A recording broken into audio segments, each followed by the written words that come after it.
शिवसेनेचा भगवा झेंडा फडकवलेला आहे, म्हणून मुंबईतली शिवसेना टिकून आहे. जे गुजराती आमच्या महाराष्ट्रात येऊन आमची मुंबई गुजरातच्या दावणीला बांधण्याचा प्रयत्न करणार होते,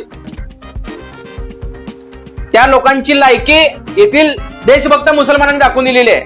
होय, आमची महाराष्ट्राची मुंबई आम्ही गुजरातला जाऊ देणार नाही, हा निश्चय मनात ठेवून या मुंबईतल्या मुसलमानांनी, महाराष्ट्रातल्या मुसलमानांनी एक दिलाने काम करून उद्धव बाळासाहेब ठाकरे यांच्या पाठीमागे भक्कम उभा राहिल्या. त्याबद्दल तमाम महाराष्ट्रातील तमाम मुस्लिमांचे आम्ही जाहीर आभार मानतो.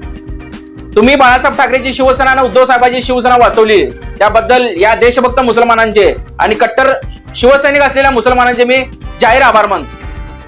देवेंद्र फडणवीस आणि त्या RSSच्या लोकांना असं वाटतंय की मुसलमान आणि हिंदू एक होऊ नये, पण हा त्यांचा जो डाव आहे तो येथील हिंदू आणि मुसलमानांनी हाणून पाडलेला आहे.